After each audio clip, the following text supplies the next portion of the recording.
Hi everyone, പുതിയൊരു ക്ലാസ്സിലേക്ക് ഏവർക്കും സ്വാഗതം.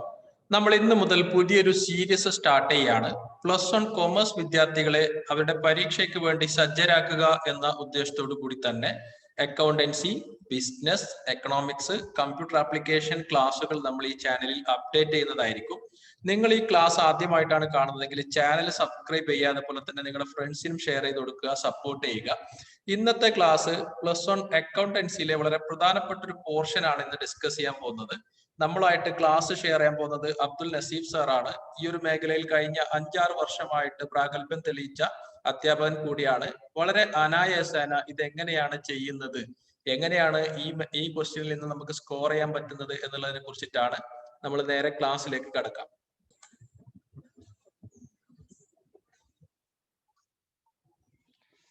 നമ്മൾ ഇന്നിവിടെ ഡിസ്കസ് ചെയ്യാൻ വേണ്ടി പോകുന്നത് +1 അക്കൗണ്ടൻസി പബ്ലിക് എക്സാമിന് 100% വരാൻ സാധ്യതയുള്ള ഒരു ക്വസ്റ്റ്യൻ ആണ്.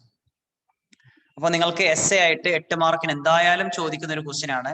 അപ്പൊ എല്ലാവരും വളരെ ശ്രദ്ധയോടെ ഈ ക്ലാസ് കേൾക്കുക. അതുപോലെ തന്നെ പല സംശയങ്ങളൊക്കെ ഉണ്ടെങ്കിൽ നിങ്ങൾക്ക് എന്ത് ചെയ്യാം, കമന്റ് ബോക്സിൽ അറിയിക്കുക. അപ്പൊ എങ്ങനെയാണ് ഈ ഒരു ക്വസ്റ്റ്യൻ നമുക്ക് അറ്റൻഡ് ചെയ്യാൻ പറ്റുന്നത്, അല്ലെങ്കിൽ ഈ ഒരു ക്വസ്റ്റ്യൻ എങ്ങനെ നമുക്ക് നന്നായിട്ട് സോൾവ് ചെയ്യാം എന്നുള്ളതാണ് ഈ ഒരു വീഡിയോയിലൂടെ നിങ്ങൾക്ക് നൽകുന്നത്. ആദ്യം നമുക്ക് ക്വസ്റ്റ്യൻ ഒന്ന് പരിചയപ്പെടാം. Following is the trial balance of general electronics limited. You are required to prepare the trading and profit and loss account and balance sheet as on 31st December 2018. അപ്പോൾ താഴെ തന്നിരിക്കുന്ന ട്രയൽ ബാലൻസിന്റെ സഹായത്തോടെ 31st December 2018 ഉള്ള trading and profit and loss അക്കൗണ്ടും balance ഷീറ്റും prepare ചെയ്യാനാണ് പറയുന്നത്. അപ്പോൾ ഈ trading and profit and loss account and balance ഷീറ്റിനെ കളക്റ്റീവ് ആയിട്ട് നമുക്ക് എന്തെന്ന് പറയാം, ഫിനാൻഷ്യൽ സ്റ്റേറ്റ്മെന്റ് എന്ന് പറയാം. അപ്പൊ ചിലപ്പോഴും നിങ്ങളോട് ഫിനാൻഷ്യൽ സ്റ്റേറ്റ്മെന്റ് പ്രിപ്പറേഷൻ എന്നായിരിക്കും പറയാറ്. അങ്ങനെയാണെങ്കിൽ നിങ്ങൾ എന്ത് ചെയ്യണം, trading and profit and loss അക്കൗണ്ടും ബാലൻസ് ഷീറ്റും പ്രിപ്പയർ ചെയ്യണം. ചിലപ്പോൾ ഫിനാൻഷ്യൽ പൊസിഷൻ ആയിരിക്കും, നിങ്ങളോട് ഫിനാൻഷ്യൽ പൊസിഷൻ അസർട്ടൈൻ ചെയ്യാൻ വേണ്ടിയിട്ടായിരിക്കും പറയുന്നത്. അപ്പൊ അങ്ങനെയാണെങ്കിലും നിങ്ങൾ trading and profit and loss അക്കൗണ്ടും ബാലൻസ് ഷീറ്റും കൂടി പ്രിപ്പയർ ചെയ്യേണ്ടി വരും. അപ്പൊ സ്വാഭാവികമായിട്ട് നിങ്ങൾക്കൊരു സംശയം ഉണ്ടാവും, ഫിനാൻഷ്യൽ പൊസിഷൻ ആണെങ്കിൽ ബാലൻസ് ഷീറ്റ് മാത്രമല്ലേ നമുക്ക് പ്രിപ്പയർ ചെയ്യേണ്ടതുള്ളൂ. പക്ഷെ ബാലൻസ് ഷീറ്റ് കംപ്ലീറ്റ് ചെയ്യണമെങ്കിൽ നമുക്ക് എന്തറിയണം, നെറ്റ് പ്രോഫിറ്റ് ഫൈൻഡ് ഔട്ട് ചെയ്യേണ്ടതുണ്ട്. അപ്പൊ അത് നെറ്റ് പ്രോഫിറ്റ് ഫൈൻഡ് ഔട്ട് ചെയ്യണമെങ്കിൽ initially trading and profit and loss account നിങ്ങൾ പ്രിപ്പയർ ചെയ്യണം. അപ്പൊ ഡയറക്റ്റ് നമ്മൾ ട്രയൽ ബാലൻസിലേക്ക് പോവാണ്. അപ്പൊ ഈ ട്രയൽ ബാലൻസിൽ എന്തൊക്കെ ഐറ്റംസ് ആണ് ഉള്ളത് എന്ന് നമുക്ക് പരിചയപ്പെടാം. അപ്പൊ ധാരാളം ലെഡ്ജർ ബാലൻസസ് തന്നിട്ടുണ്ട്. അപ്പൊ നിങ്ങൾ ആദ്യം ചെയ്യേണ്ടത്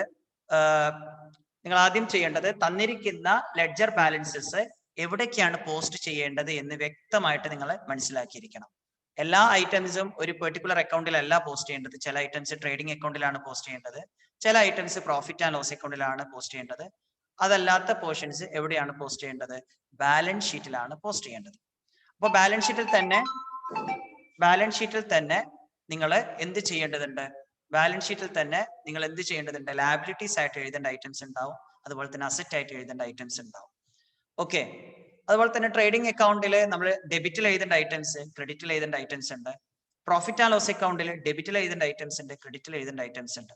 ഇത് വളരെ വ്യക്തമായിട്ട് മനസ്സിലാക്കി കഴിഞ്ഞാൽ വളരെ എളുപ്പത്തിൽ നിങ്ങൾക്ക് എന്ത് ചെയ്യാൻ വേണ്ടി പറ്റും, ഈ ഒരു പ്രോബ്ലം സോൾവ് ചെയ്യാൻ വേണ്ടിയിട്ട് പറ്റും. അപ്പൊ ഈ ഒരു പ്രോബ്ലം എങ്ങനെയാണ് സോൾവ് ചെയ്യേണ്ടത് എന്നുള്ളത് നമ്മൾ ഡിസ്കസ് ചെയ്യാൻ വേണ്ടി പോവാണ്.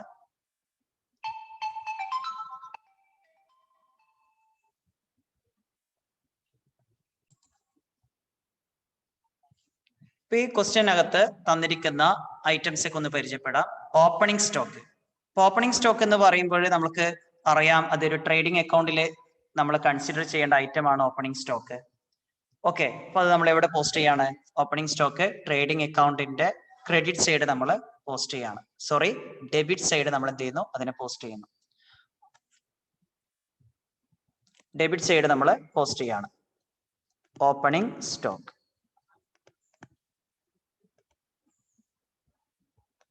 ഓപ്പണിംഗ് സ്റ്റോക്കിന്റെ ബാലൻസ് എത്രയാണ്, 13,000.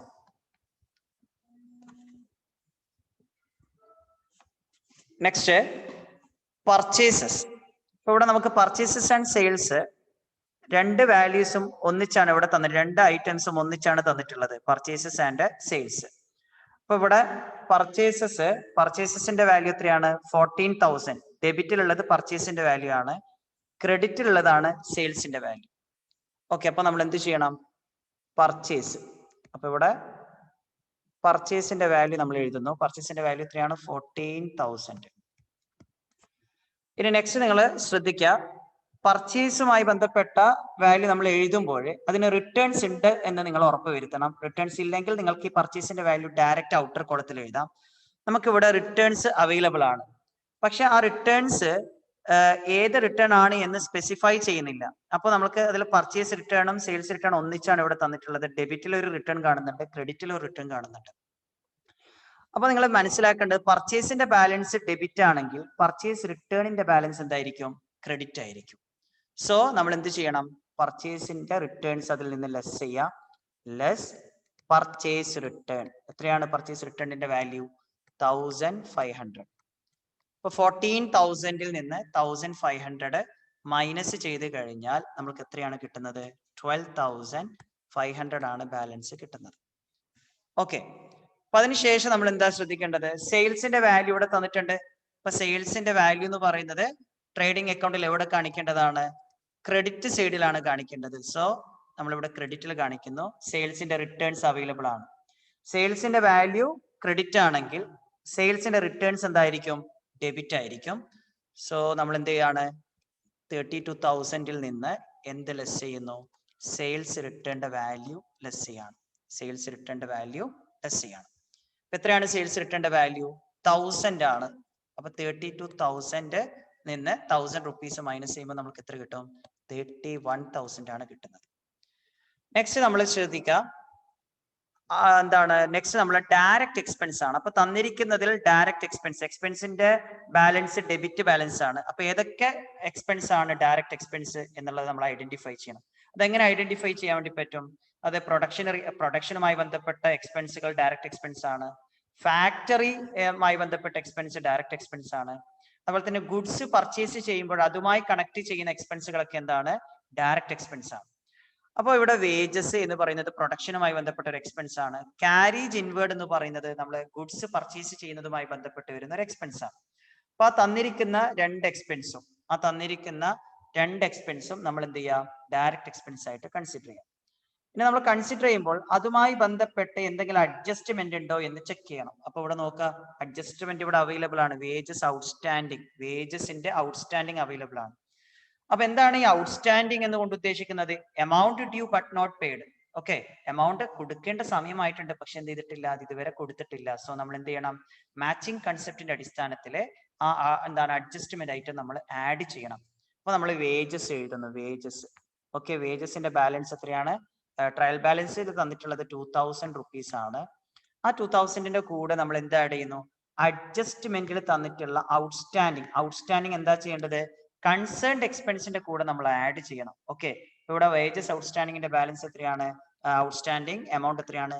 1000 ആണ്. സോ വേജസിന്റെ ഔട്ട്സ്റ്റാൻഡിങ് നമ്മൾ ആഡ് ചെയ്യുന്നു. 2,000 പ്ലസ് 1000 എത്രയാണ്? 3,000. ഓക്കെ, ഇനി നെക്സ്റ്റ് നമുക്ക് അവൈലബിൾ ആയിട്ടുള്ള ഡയറക്റ്റ് എക്സ്പെൻസ് ഏതാണ്? ക്യാരേജ് ഇൻവേർഡ് നമുക്ക് ഡയറക്റ്റ് എഴുതാം. ക്യാരേജ് ഇൻവേർഡ് നമുക്ക് ഡയറക്റ്റ് തന്നെ എന്ത് ചെയ്യാം? പോസ്റ്റ് ചെയ്യാം. എന്തുകൊണ്ടാണ് ഡയറക്റ്റ് പോസ്റ്റ് ചെയ്യാന്ന് പറഞ്ഞാൽ ഇവിടെ അഡ്ജസ്റ്റ്മെന്റ് അവൈലബിൾ അല്ല. അഡ്ജസ്റ്റ്മെന്റ് അവൈലബിൾ അല്ലാത്തത് കൊണ്ട് ഡയറക്റ്റ് നമുക്ക് ഔട്ടർ കോളത്തിൽ അത് എടുത്ത് എഴുതാം 1000. ഓക്കെ, ഇനി നമ്മൾ ശ്രദ്ധിക്കുക, അഡ്ജസ്റ്റ്മെന്റിൽ ഒന്നും കൂടി നിങ്ങൾ കണ്ണോടിച്ച് നോക്കുക. അഡ്ജസ്റ്റ്മെന്റിൽ ആദ്യത്തെ അഡ്ജസ്റ്റ്മെന്റ് നോക്കി നിങ്ങൾ, ക്ലോസിംഗ് സ്റ്റോക്ക് വാസ് ₹8,000. ഈ ക്ലോസിംഗ് സ്റ്റോക്ക് എന്ന് പറയുന്നത് ഒരു അഡ്ജസ്റ്റ്മെന്റ് ഐറ്റം ആണ്. സോ എല്ലാ അഡ്ജസ്റ്റ്മെന്റിനും എത്ര ട്രീറ്റ്മെന്റ് ഉണ്ടെന്ന് പറഞ്ഞിട്ടുണ്ട്? നമ്മൾ 2 ട്രീറ്റ്മെന്റ് ഉണ്ടെന്ന് പറഞ്ഞിട്ടുണ്ട്. ഈ ക്ലോസിംഗ് സ്റ്റോക്കിന്റെ ട്രീറ്റ്മെന്റ് എന്താണ്? നമ്മൾ അതിന്റെ എമൗണ്ട് ട്രേഡിംഗ് അക്കൗണ്ടിൽ ക്രെഡിറ്റ് ചെയ്യും. അതോടൊപ്പം തന്നെ അത് ബാലൻസ് ഷീറ്റിൽ എവിടെ കാണിക്കും? ബാലൻസ് ഷീറ്റിൽ അസറ്റ് സൈഡ് കാണിക്കും. അപ്പോൾ ഇവിടെ നമ്മൾ ആദ്യം എന്ത് ചെയ്യുക? ക്ലോസിംഗ് സ്റ്റോക്കിന്റെ വാല്യൂ ക്രെഡിറ്റ് ചെയ്യാണ് ബൈ ക്ലോസിംഗ് സ്റ്റോക്ക്.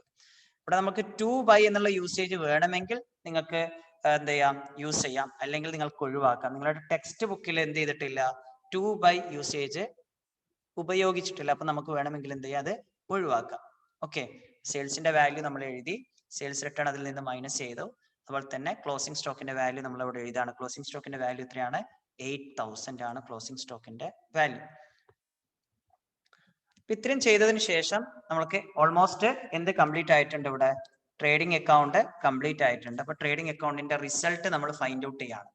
ട്രേഡിംഗ് അക്കൗണ്ടിന്റെ റിസൾട്ട് എന്ന് പറയുന്നത് ഒന്നല്ലെങ്കിൽ ഗ്രോസ് പ്രോഫിറ്റ് ആയിരിക്കും, അല്ലെങ്കിൽ ഗ്രോസ് ലോസ് ആയിരിക്കും.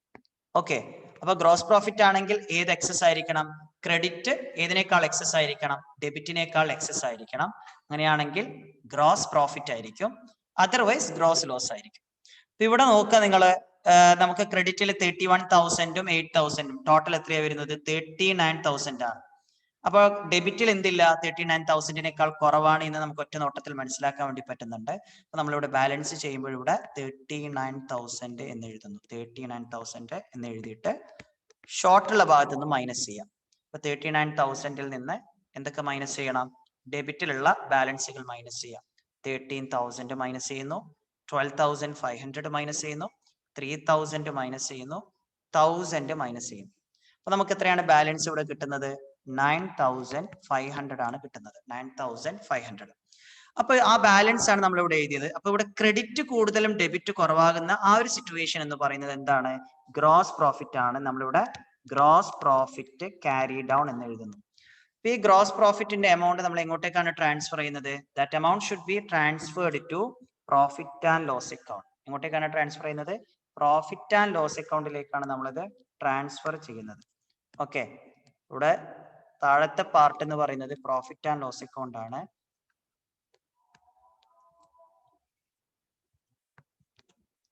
ഓക്കെ, അപ്പൊ നമുക്ക് ഈ എമൗണ്ട്, ഗ്രോസ് പ്രോഫിറ്റിന്റെ എമൗണ്ട് എങ്ങോട്ടേക്ക് നമ്മൾ ട്രാൻസ്ഫർ ചെയ്യാണ്? പ്രോഫിറ്റ് ആൻഡ് ലോസ് അക്കൗണ്ടിലേക്ക് നമ്മൾ ട്രാൻസ്ഫർ ചെയ്യാണ്. അപ്പൊ ഇവിടെ ക്യാരി ഡൗൺ ആണെങ്കിൽ ഇപ്പുറത്തെ പാർട്ട് എന്തായിരിക്കും? ഗ്രോസ് പ്രോഫിറ്റ് നേരെ ഓപ്പോസിറ്റ് സൈഡ് ആണ് നമ്മൾ ട്രാൻസ്ഫർ ചെയ്യേണ്ടത്. ഗ്രോസ് പ്രോഫിറ്റ് ബ്രോഡ് ഡൗൺ എന്ന് എഴുതാം. 9,500. ഇവിടെ നമ്മൾ ശ്രദ്ധിക്കേണ്ടത്, ഇനി നമ്മൾ ഇവിടെ കൺസിഡർ ചെയ്യേണ്ടത് പ്രോഫിറ്റ് ആൻഡ് ലോസ് അക്കൗണ്ടിൽ എന്തൊക്കെയാണ് കൺസിഡർ ചെയ്യേണ്ടത് ആദ്യം മനസ്സിലാക്കുക. ഇവിടെ debit side losses and indirect expense ആണ് നമ്മൾ കൺസിഡർ ചെയ്യേണ്ടത്. ക്രെഡിറ്റിൽ എന്താ കൺസിഡർ ചെയ്യേണ്ടത്? ഗെയിൻസ് ആൻഡ് ഇൻഡയറക്റ്റ് ഇൻകംസ് ആണ് കൺസിഡർ ചെയ്യേണ്ടത്. അപ്പൊ ഈ പ്രോഫിറ്റ് ആൻഡ് ലോസ് അക്കൗണ്ടിൽ കൺസിഡർ ചെയ്യേണ്ട ഐറ്റംസ് ഒക്കെ എവിടെയായിരിക്കും? മെയിൻ ആയിട്ട് ഡെബിറ്റിൽ കൺസിഡർ ചെയ്യേണ്ട ഐറ്റം ട്രയൽ ബാലൻസിൽ ഡെബിറ്റിലായിരിക്കും കാണപ്പെടുന്നത്. എന്തൊക്കെ ഐറ്റംസ് ആണ് ഇവിടെ നോക്കാം? സാലറീസ് പ്രോഫിറ്റ് ആൻഡ് ലോസ് അക്കൗണ്ടിൽ കൺസിഡർ ചെയ്യേണ്ടതാണ്. ഇൻഷുറൻസ് പ്രോഫിറ്റ് ആൻഡ് ലോസ് അക്കൗണ്ടിൽ കൺസിഡർ ചെയ്യേണ്ടതാണ്. കമ്മീഷൻ പ്രോഫിറ്റ് ആൻഡ് ലോസ് അക്കൗണ്ടിൽ കൺസിഡർ ചെയ്യേണ്ടതാണ്. ഓക്കെ, അപ്പോൾ പ്രധാനമായിട്ട് ഈ 3 ഐറ്റംസ് ആണ് കാണുന്നത്. ഇവിടെ കമ്മീഷൻ ക്രെഡിറ്റിലാണ് തന്നിട്ടുള്ളത്, അതുകൊണ്ട് തന്നെ ആ കമ്മീഷൻ റിസീവ്ഡ് ആണ്, അത് ഇൻകം ആണ്. അത് നമ്മൾ എവിടെ എഴുതുന്നു? ഇവിടെ കമ്മീഷനുമായി ബന്ധപ്പെട്ട അഡ്ജസ്റ്റ്മെന്റും അവൈലബിൾ ആണ്. Commission received in advance. Commission received in advance എന്ന് പറയുന്ന ഒരു അഡ്ജസ്റ്റ്മെന്റ് അവൈലബിൾ ആണ്. എന്താണ്? അൺഏൺഡ് ഇൻകം ആണ്. യഥാർത്ഥത്തിൽ income received in advance. Okay, നമ്മൾക്ക് നേരത്തെ ഇൻകം കിട്ടേണ്ട സമയമായിട്ടില്ല, പക്ഷെ നേരത്തെ നമ്മൾ എന്ത് ചെയ്തു? റിസീവ് ചെയ്തു. അപ്പൊ അങ്ങനെയുള്ള ഇൻകത്തെയാണ് എന്തെന്ന് പറയുന്നത്? കമ്മീഷൻ റിസീവ്ഡ് ഇൻ അഡ്വാൻസ് എന്ന് പറയുന്നത്. സോ ഇവിടെ കമ്മീഷൻ എമൗണ്ട് 500 രൂപയാണ്. നമ്മളിവിടെ കമ്മീഷൻ എഴുതാണ്, കമ്മീഷൻ. അപ്പൊ ഈ കമ്മീഷന്റെ എമൗണ്ട് ഇവിടെ നമ്മൾ 500 രൂപ എന്ന് കാണിച്ചു. അതിൽ നിന്ന് നമ്മൾ എന്ത് മൈനസ് ചെയ്യണം? അഡ്വാൻസ് മൈനസ് ചെയ്യാം. ഓക്കെ, അഡ്വാൻസ് എന്ന് പറയുന്നത് നെക്സ്റ്റ് അക്കൗണ്ടിങ് പീരീഡിൽ വരേണ്ട ഐറ്റം ആണ്. പക്ഷെ നമ്മൾക്ക് നേരത്തെ കിട്ടി. അപ്പൊ ആ കിട്ടിയ എമൗണ്ട് ഏതിനകത്ത് ഉൾപ്പെട്ടിട്ടുണ്ട്? ഇതിനകത്ത് ഉൾപ്പെട്ടിട്ടുണ്ട്. മാച്ചിങ് കൺസെപ്റ്റ് പ്രകാരം അതത് അക്കൗണ്ടിങ് പീരീഡിലെ ഇൻകംസും അതത് അക്കൗണ്ടിങ് പീരീഡിലെ എക്സ്പെൻസ് മാത്രമേ മാച്ച് ചെയ്യാൻ പാടുള്ളൂ.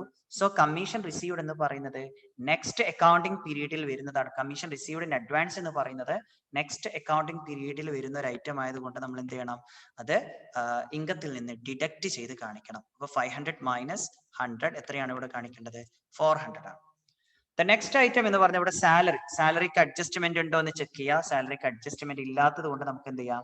ഡയറക്റ്റ് നമുക്ക് എന്ത് ചെയ്യാം? അതിനെ പ്രോഫിറ്റ് ആൻഡ് ലോസ് അക്കൗണ്ടിൽ ഡെബിറ്റ് ചെയ്യാം. ഡയറക്റ്റ് പ്രോഫിറ്റ് ആൻഡ് ലോസ് അക്കൗണ്ടിൽ ഡെബിറ്റ് ചെയ്യാം.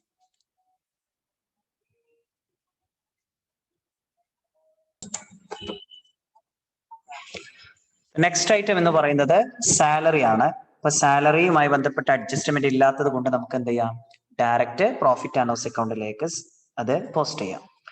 അപ്പോൾ സാലറി എന്ന് പറയുന്ന ഒരു ഇൻഡയറക്റ്റ് എക്സ്പെൻസ് ആട്ടോ. അത് ഓഫീസ് റിലേറ്റഡ് ആയിട്ടുള്ള ഒരു എക്സ്പെൻസ് ആണ് സാലറി എന്ന് പറയുന്നത്. അതുകൊണ്ട് തന്നെ ഡയറക്റ്റ് നമുക്ക് പ്രോഫിറ്റ് ആൻഡ് ലോസ് അക്കൗണ്ടിൽ അത് ഡെബിറ്റ് ചെയ്യാം. ഓക്കെ, ഇപ്പൊ സാലറിയുടെ എമൗണ്ട് നമ്മൾ ഇവിടെ പോസ്റ്റ് ചെയ്യാണ്. സാലറീസിന്റെ എമൗണ്ട് എത്രയാണ്? 3,200. ഓക്കെ, ഇനി നെക്സ്റ്റ് ഐറ്റം നോക്കിയേ. നെക്സ്റ്റ് ഇൻഷുറൻസ് ആണ്. നെക്സ്റ്റ് ഐറ്റം ഇൻഷുറൻസ് ആണ്. അപ്പൊ ഇൻഷുറൻസ് നമ്മൾ എഴുതുന്ന സമയത്ത് ശ്രദ്ധിക്കുക, അതുമായി ബന്ധപ്പെട്ട അഡ്ജസ്റ്റ്മെന്റ് ഉണ്ടെന്ന് ചെക്ക് ചെയ്യാം. ഇൻഷുറൻസുമായി ബന്ധപ്പെട്ട ഒരു അഡ്ജസ്റ്റ്മെന്റ് ഇവിടെ കാണുന്നുണ്ട്. പ്രീപെയ്ഡ് ആണ്. Prepaid expense. പ്രീപെയ്ഡ് എക്സ്പെൻസ് എന്നുകൊണ്ട് ഉദ്ദേശിക്കുന്നത് എന്താണ്? അൺഎക്സ്പയർഡ് എമൗണ്ട് ആണ്. ഓക്കെ, പ്രീപെയ്ഡ് ആണ്, paid in advance. Prepaid simply means paid in advance. അപ്പൊ ഇൻഷുറൻസിന്റെ എമൗണ്ട് എത്രയാണ്? 500 ആണ്. അപ്പൊ അതിനകത്ത് ഈ 500 നമ്മൾ എന്ത് ചെയ്തിട്ടുണ്ട്? മുൻകൂട്ടി പേയ്മെന്റ് ചെയ്തിട്ടുണ്ട്. അപ്പൊ യഥാർത്ഥത്തിൽ അത് ഈ അക്കൗണ്ടിങ് പീരീഡിൽ വരുന്ന ഐറ്റം അല്ല. ഈ അക്കൗണ്ടിങ് പീരീഡിൽ വരുന്ന ഐറ്റം മാത്രം നമ്മൾ ഈ അക്കൗണ്ടിങ് പീരീഡിൽ കൺസിഡർ ചെയ്താൽ മതി. അതുകൊണ്ട് തന്നെ ആ തന്നിരിക്കുന്ന 500 അത് ഉൾപ്പെട്ടിട്ടുണ്ട്. പ്രീപെയ്ഡ് എന്ത് ചെയ്യണം? പ്രീപെയ്ഡ് നെക്സ്റ്റ് ഇയറിലെ പേയ്മെന്റ് ചെയ്യേണ്ടതാണ്. നമ്മൾ മുൻകൂട്ടി പേയ്മെന്റ് ചെയ്തത് കൊണ്ട് അത് എന്ത് ചെയ്യണം? ഇൻഷുറൻസിൽ നിന്ന് മൈനസ് ചെയ്യുക, ലെസ് പ്രീപെയ്ഡ്.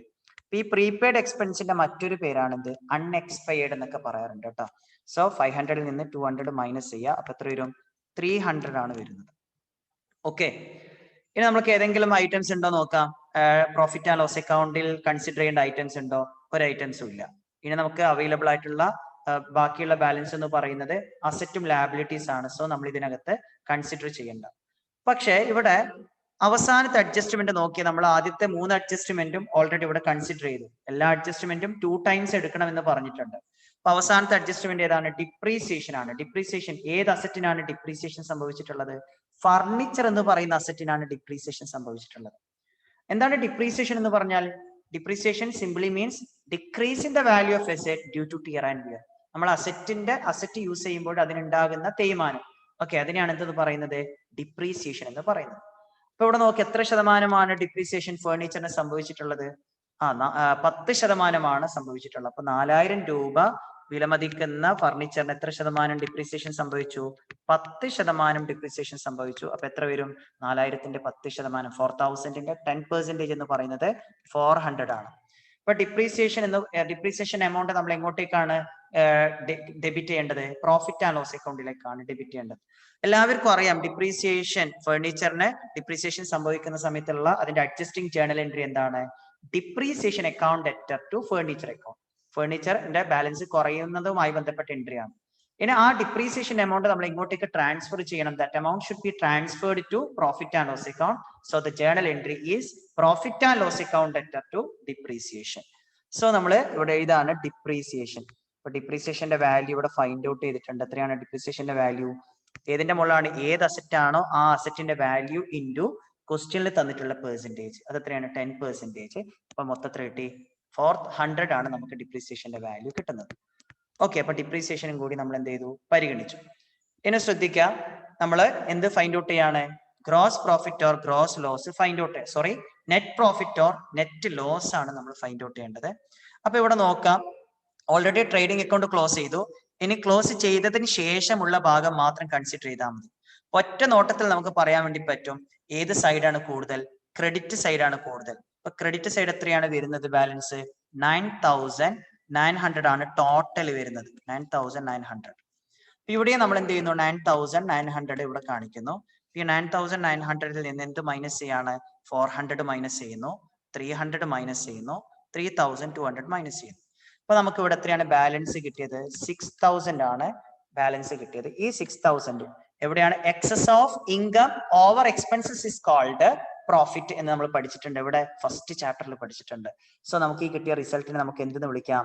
നെറ്റ് പ്രോഫിറ്റ് എന്ന് വിളിക്കാം. അപ്പൊ നെറ്റ് പ്രോഫിറ്റ് C/D നമുക്കത് എവിടേക്ക് ട്രാൻസ്ഫർ ചെയ്യാം? ട്രാൻസ്ഫേർഡ് ടു, എങ്ങോട്ടേക്ക് ട്രാൻസ്ഫർ ചെയ്യാം? ട്രാൻസ്ഫേർഡ് ടു ക്യാപിറ്റൽ അക്കൗണ്ട്, അല്ലെ? ക്യാപിറ്റൽ അക്കൗണ്ടിലേക്ക് ട്രാൻസ്ഫർ ചെയ്യാം. നമുക്കറിയാം നെറ്റ് പ്രോഫിറ്റ് ആണെങ്കിൽ അത് എന്ത് എൻഹാൻസ് ചെയ്യാൻ കാരണമായി തീരുന്നു? ക്യാപിറ്റൽ ബാലൻസ് എൻഹാൻസ് ചെയ്യും. നെറ്റ് ലോസ് ആണെങ്കിൽ അത് ക്യാപിറ്റൽ ബാലൻസ് ഡിഡക്ട് ചെയ്യാൻ വേണ്ടിയിട്ട് കാരണമാകും. അപ്പൊ നമ്മൾ ആദ്യത്തെ 2 പോർഷൻ നമ്മൾ എന്ത് ചെയ്തു? കംപ്ലീറ്റ് ചെയ്തു.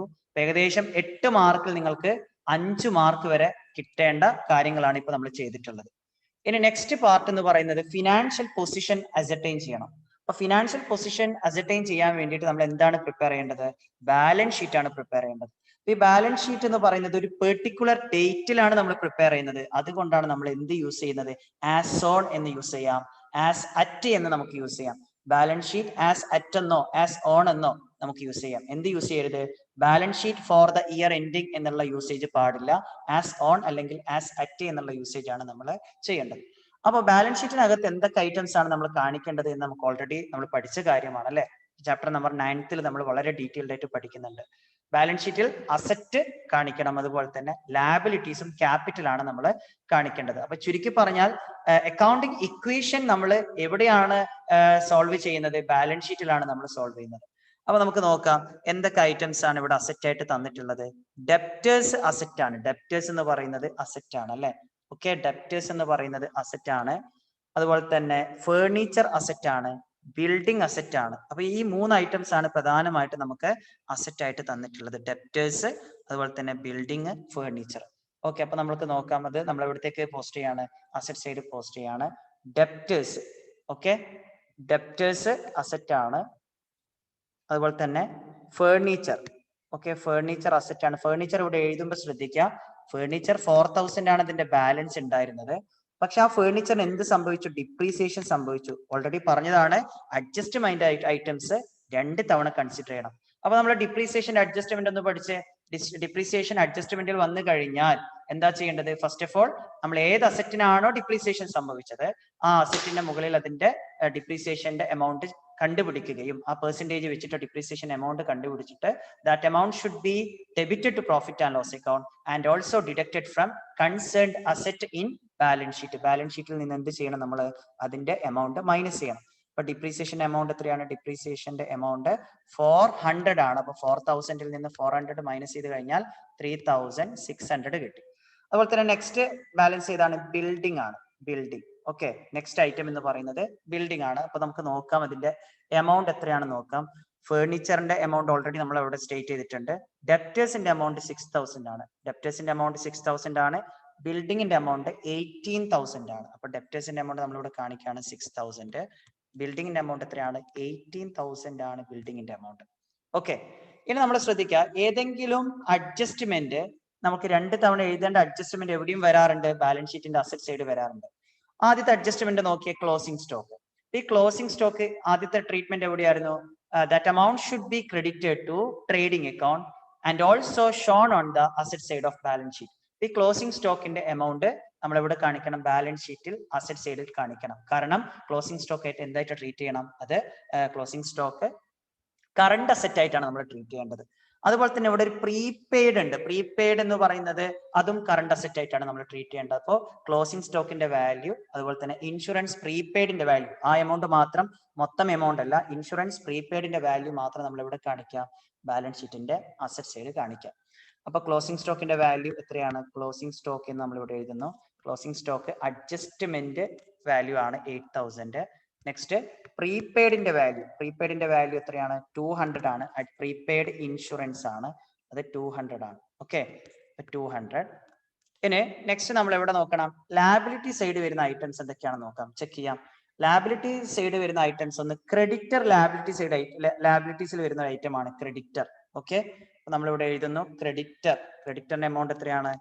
ക്രെഡിറ്റർ എന്ന് പറയുന്നത് ലാബിലിറ്റി, അതിന് പ്രത്യേകിച്ച് അഡ്ജസ്റ്റ്മെന്റ് ഒന്നും ഇല്ല. അതുകൊണ്ട് നമ്മൾ എന്ത് ചെയ്യാം? ഡയറക്റ്റ് നമുക്ക് എന്ത് ചെയ്യാം? അതിൽ എഴുതാം. അപ്പൊ ക്രെഡിറ്ററിന്റെ എമൗണ്ട് എന്ന് പറയുന്നത് 8000 ആണ് ക്രെഡിറ്ററിന്റെ എമൗണ്ട്. ക്രെഡിറ്ററിന്റെ എമൗണ്ട് എത്രയാണ്? 8000. ഓക്കെ, ക്രെഡിറ്റ് എമൗണ്ട് 8000 ആണ്. നമ്മൾ എന്ത് ചെയ്യുന്നു? ക്രെഡിറ്ററിന്റെ എമൗണ്ട് ഇവിടെ എഴുതുന്നു 8000 എന്ന് എഴുതുന്നു. ഓക്കെ, നെക്സ്റ്റ് അടുത്തത് ക്രെഡിറ്റർ നമ്മൾ അവിടെ റെക്കോർഡ് ചെയ്തു. നെക്സ്റ്റ് ഐറ്റം ഏതാണ്? Next item bank over draft. Bank OD stands for over draft എന്നും പറയാം കേട്ടോ. ഇപ്പൊ ബാങ്ക് ഓവർ ഡ്രാഫ്റ്റ് അല്ലെങ്കിൽ ഓവർ ഡ്രാഫ്റ്റ് ഫെസിലിറ്റി എന്നും പറയാം. ഈ ബാങ്ക് ഓവർ ഡ്രാഫ്റ്റ് എന്ന് പറയുന്നത് കറണ്ട് ലാബിലിറ്റി ആണ്. അതുകൊണ്ട് തന്നെ അത് എവിടെ കാണിക്കണം? നമ്മൾ ബാലൻസ് ഷീറ്റിന്റെ ലാബിലിറ്റി സൈഡ് കാണിക്കണം. എത്രയാണ് അതിന്റെ എമൗണ്ട്? 3000 ആണ് ബാങ്ക് ഓവർ ഡ്രാഫ്റ്റിന്റെ എമൗണ്ട്. ഓക്കെ, അപ്പൊ നമ്മൾ ഇവിടെ എഴുതുന്നു ബാങ്ക് ഓവർ ഡ്രാഫ്റ്റ്.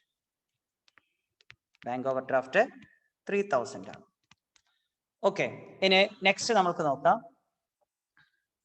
അടുത്ത ഐറ്റം ഏതാണ്?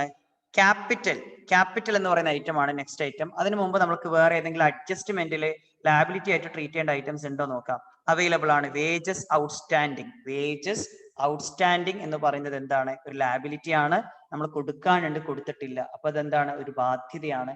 അതുപോലെ തന്നെ റിസീവ്ഡ് ഇൻ അഡ്വാൻസ് എന്ന് പറഞ്ഞു കഴിഞ്ഞാൽ എന്താണ്? മുൻകൂട്ടി നമ്മൾ എന്ത് ചെയ്തു? അഡ്വാൻസ് റിസീവ് ചെയ്തിട്ടുണ്ട്, പക്ഷെ നമ്മൾ അതിന്റെ സർവീസ് അവർക്ക് പ്രൊവൈഡ് ചെയ്തിട്ടില്ല. അപ്പൊ അതുകൊണ്ട് അത് നമുക്ക് എന്തായിട്ട് ട്രീറ്റ് ചെയ്യേണ്ടി വരും? ലാബിലിറ്റി ആയിട്ട് ട്രീറ്റ് ചെയ്യേണ്ടി വരും. സോ നമ്മൾ ഇവിടെ എഴുതുന്നു wages outstanding. Okay, wages outstanding എത്രയാണ് വേജസ് ഔട്ട്സ്റ്റാൻഡിങ്ങിന്റെ വാല്യൂ? അവിടെ നോക്കിയേ, അഡ്ജസ്റ്റ്മെന്റുകൾ നോക്കിയാൽ നിങ്ങൾക്ക് അറിയാൻ വേണ്ടി പറ്റും. വേജസ് ഔട്ട്സ്റ്റാൻഡിങ് 1000 ആണ്. ഓക്കെ, വേജസ് ഔട്ട്സ്റ്റാൻഡിങ് 1000 ആണ്. Okay, the next one is ഏതാണ്? Commission received in advance. Commission received in advance എന്തുകൊണ്ട് അത് ലാബിലിറ്റി ആവാൻ കാരണം? നമ്മൾ മുൻകൂട്ടി എന്ത് ചെയ്തു? ഒരു ഇൻകം റിസീവ് ചെയ്തിട്ടുണ്ട്, പക്ഷെ നമ്മൾ എന്ത് ചെയ്തിട്ടില്ല? അതിന്റെ സർവീസ് പ്രൊവൈഡ് ചെയ്യാത്തത് കൊണ്ട് നമുക്ക് അത് എന്തായിട്ട് ട്രീറ്റ് ചെയ്യണം? അത് ലാബിലിറ്റി ആയിട്ട് ട്രീറ്റ് ചെയ്യാം. ഓക്കെ, സോ അതിന്റെ എമൗണ്ട് എത്രയാണ്? 100 ആണ് എമൗണ്ട്. ഓക്കെ, അപ്പൊ ഓൾമോസ്റ്റ് നമ്മൾ എല്ലാ അഡ്ജസ്റ്റ്മെന്റും നമ്മൾ എന്ത് ചെയ്തു? 2 ടൈംസ് എടുത്തു. ഇനി ബാക്കിയുള്ളത് ഏതാണ്? ക്യാപിറ്റൽ ആണ് അവിടെ ബാക്കിയുള്ളത്. ക്യാപിറ്റൽ ബാക്കിയുണ്ട്, ഡ്രോയിങ്സ് അവിടെ എന്താണ്? അവിടെ ബാക്കിയുണ്ട്. ഓക്കെ, അപ്പൊ നമ്മൾ എന്ത് ചെയ്യുന്നു? ക്യാപിറ്റൽ ആണ് നെക്സ്റ്റ് എഴുതുന്നത്. ക്യാപിറ്റൽ. ഓക്കെ, അപ്പൊ എങ്ങനെയാണ് ക്യാപിറ്റൽ നമ്മൾ എഴുതുന്നത്? ശ്രദ്ധിക്കുക, ഇവിടെ ക്യാപിറ്റൽ നമ്മൾ എഴുതുന്നു. ക്യാപിറ്റലിന്റെ എമൗണ്ട് എത്രയാണെന്നൊന്ന് ചെക്ക് ചെയ്യാം. ക്യാപിറ്റലിന്റെ എമൗണ്ട് ഇവിടെ നോക്കിയാൽ, ട്രയൽ ബാലൻസ് നോക്കിയാൽ അറിയാൻ വേണ്ടി പറ്റും. 20,000 ആണ്. ഓക്കെ, ക്യാപിറ്റലിന്റെ എമൗണ്ട് 20,000 ആണ് ക്യാപിറ്റലിന്റെ എമൗണ്ട്. ഓക്കെ, അത് നമ്മൾ ഇന്നർ കോളത്തിൽ എഴുതുന്നു. ഇനി ഈ 20,000ന്റെ കൂടെ ക്യാപിറ്റൽ എൻഹാൻസ് ചെയ്യുന്ന ഐറ്റം ആണ് നമ്മൾ നേരത്തെ ഓൾറെഡി ട്രേഡിംഗ് അക്കൗണ്ടിന്റെ പ്രോഫിറ്റ് ആൻഡ് ലോസ് അക്കൗണ്ടിന്റെ റിസൾട്ട് ആയിട്ട് ഫൈൻഡ് ഔട്ട് ചെയ്തത്. അതെന്താണ്? നെറ്റ് പ്രോഫിറ്റ് ആണ്. ആ നെറ്റ് പ്രോഫിറ്റ് നമ്മൾ ഇതിന്റെ കൂടെ എന്ത് ചെയ്യണം? ആഡ് ചെയ്യണം. നമുക്ക് എത്ര കിട്ടി? 26,000 കിട്ടി. ഓക്കെ, ഈ 26,000ൽ നിന്ന് ഡ്രോയിങ്സ് ഉണ്ടെങ്കിൽ എന്ത് ചെയ്യണം? ആ ഡ്രോയിങ്സ് നമ്മൾ മൈനസ് ചെയ്യണം. ഡ്രോയിങ്സിന്റെ എമൗണ്ട് എത്രയാണ്? 2,000 ആണ് ഡ്രോയിങ്സിന്റെ എമൗണ്ട്. സോ നമ്മൾ ആ ഡ്രോയിങ്സിന്റെ എമൗണ്ട് ഇതിൽ നിന്ന് മൈനസ് ചെയ്യാണ്. Okay, less drawings.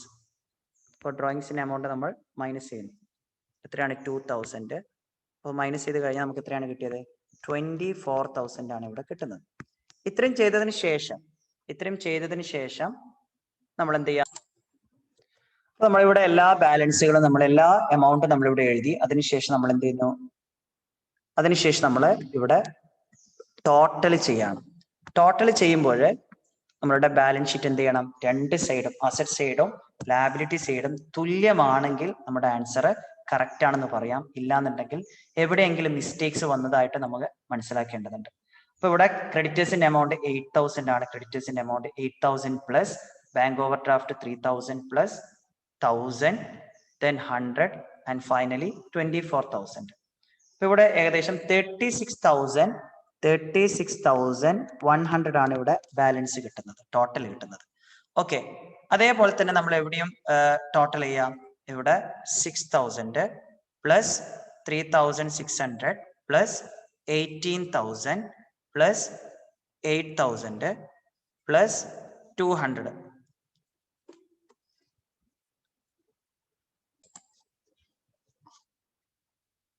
ഇപ്പൊ ഇവിടെ നമ്മൾ ശ്രദ്ധിക്കുക, നമ്മുടെ ഇവിടെ ഇൻഷുറൻസിന്റെ എമൗണ്ട് എഴുതുമ്പോൾ നമ്മുടെ ക്വസ്റ്റ്യനിൽ എത്രയാണ് ഉണ്ടായിരുന്നത്? ഇൻഷുറൻസിന്റെ ബാലൻസ് എമൗണ്ട് 800 ആണല്ലോ. നമ്മളിവിടെ എഴുതുന്ന സമയത്ത് അത് എത്രയായിട്ടുണ്ട്?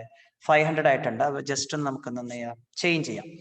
അപ്പോൾ അത് 800 ആയിട്ട് നമ്മൾ എന്ത് ചെയ്യുന്നു? 800 ആയിട്ട് നമ്മൾ എഴുതാണ് 800. അപ്പൊ അതിൽ നിന്ന് പ്രീപെയ്ഡ് ഇൻഷുറൻസ് മൈനസ് ചെയ്യുമ്പോൾ നമുക്ക് 300ന് പകരം എത്രയാണ് കിട്ടുന്നത്? 600 ആണ് കിട്ടുന്നത്. ഓക്കെ, അപ്പോൾ ഓട്ടോമാറ്റിക് ആയിട്ട് അവിടെ ചേഞ്ച് ചെയ്യുന്ന സമയത്ത് എന്ത് ചെയ്യും? ഇവിടെ ഒരു 300 എക്സ്പെൻസ് ഇവിടെ ഇൻക്രീസ് ചെയ്തു.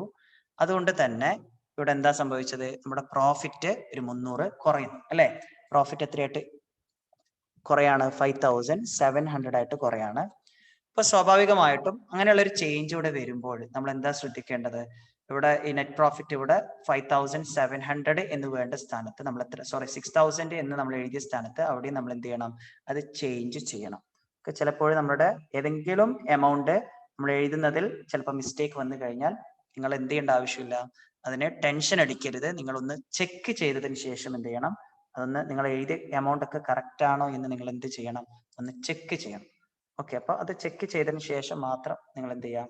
ബാക്കിയുള്ള കാര്യങ്ങൾ ചെയ്യാം. ഓക്കെ, അപ്പൊ 20,000ൽ നിന്ന് 20,000ന്റെ കൂടെ എന്ത് ചെയ്യണം? നെറ്റ് പ്രോഫിറ്റ് 5,700 ആഡ് ചെയ്യാം. 5,700 ഇവിടെ ആഡ് ചെയ്യുമ്പോൾ ഓട്ടോമാറ്റിക് ആയിട്ട് ഇവിടെ ടോട്ടലും ചേഞ്ച് വന്നു അല്ലെ? 25,700 ആയിട്ട് മാറാം. 25,700. ഓക്കെ, 25,700ൽ നിന്ന് ഡ്രോയിങ്സിന്റെ എമൗണ്ട് മൈനസ് ചെയ്യാം. അപ്പൊ എത്ര വരും? 25,700 മൈനസ് 2,000. അപ്പൊ അത്രയും ചെയ്ത് കഴിഞ്ഞാൽ നമുക്ക് ഇവിടെ എത്രയാണ് ബാലൻസ് കിട്ടുന്നതിന്റെ ബാലൻസ് എത്രയാണ് കിട്ടുന്നത്? 23,700 ആണ് കിട്ടുന്നത്. 23,000. അപ്പോൾ ഒരു ചെറിയൊരു മൈന്യൂട്ട് ഡിഫറൻസ് ഏതെങ്കിലും മിസ്റ്റേക്ക് വന്നു കഴിഞ്ഞാൽ തന്നെ ആ ഒരു പെർട്ടിക്കുലർ ഐറ്റം മാത്രമല്ല ചേഞ്ച് ചെയ്യുന്നത്, മൊത്തത്തിൽ 1-2 സ്ഥലങ്ങളിൽ നമ്മൾ എന്ത് ചെയ്യേണ്ടി വരും, അതിന്റെ കറക്ഷൻസ് വരുത്തേണ്ടതുണ്ട്. അപ്പൊ അതൊക്കെ നിങ്ങൾ എന്ത് ചെയ്യാം, പ്രാക്ടീസിലൂടെ മാത്രമേ നിങ്ങൾക്ക് അങ്ങനെയുള്ള കാര്യങ്ങളൊക്കെ ചെയ്യാൻ വേണ്ടിയിട്ട് പറ്റുള്ളൂ. അപ്പൊ സ്വാഭാവികമായിട്ടും ഇവിടെ ടോട്ടലും ചേഞ്ച് വന്നു അല്ലെ. ടോട്ടൽ എന്ത് ചെയ്യുകയാണ് ഇവിടെ ഒരു 300 റെഡ്യൂസ് ചെയ്യുന്നുണ്ട്. സോ ടോട്ടൽ എത്ര വരുന്നത്, 35,800 ആണ് വരുന്നത്.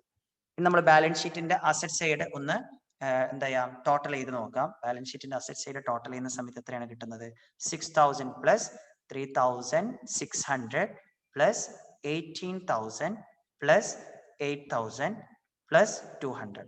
അപ്പൊ നമ്മൾ രണ്ട് സൈഡും എന്ത് ചെയ്തിട്ടുണ്ട്, ടാലി ആയിട്ടുണ്ട്. ഇങ്ങനെ രണ്ട് സൈഡും ടാലി ആയി. ഇവിടെ ബാലൻസ് ചെയ്യേണ്ടതല്ല, ഇവിടെ രണ്ട് സൈഡും ടോട്ടൽ ചെയ്യുമ്പോൾ തുല്യമായിരിക്കണം. കാരണം asset is equal to liabilities plus capital എന്ന് പറയുന്ന അക്കൗണ്ടിങ് ഇക്വേഷൻ എന്ത് ചെയ്യണം, ഇവിടെ സാറ്റിസ്ഫൈ ചെയ്ത് കഴിഞ്ഞാൽ നിങ്ങൾക്ക് ഈ ഒരു ഭാഗത്തിൽ വരുന്ന എല്ലാ മാർക്കും, നിങ്ങൾക്ക് 8 മാർക്കിന്റെ ക്വസ്റ്റ്യൻ ആണ്, ആ 8 മാർക്കും നിങ്ങൾക്ക് എന്ത് ചെയ്യാൻ വേണ്ടി പറ്റും, ഇവിടെ നേടിയെടുക്കാൻ വേണ്ടി പറ്റും. എല്ലാവർക്കും ഈ ക്ലാസ് ഇഷ്ടപ്പെട്ടെന്ന് വിചാരിക്കുന്നുണ്ട്. നിങ്ങൾ എന്ത് ചെയ്യാം, ഈ ക്വസ്റ്റ്യൻ എല്ലാവരും സോൾവ് ചെയ്യാൻ വേണ്ടിയിട്ട് ശ്രമിക്കുക. എന്തെങ്കിലും സംശയം ഉണ്ടെങ്കിൽ കമന്റ് ബോക്സിൽ അറിയിക്കാം. അപ്പൊ അടുത്ത കുറച്ചും കൂടി ഡീറ്റെയിൽഡ് ആയിട്ടുള്ള ക്വസ്റ്റ്യനുമായിട്ട് നമ്മൾ നെക്സ്റ്റ് ക്ലാസ്സിൽ മീറ്റ് ചെയ്യുന്നു. Thank you.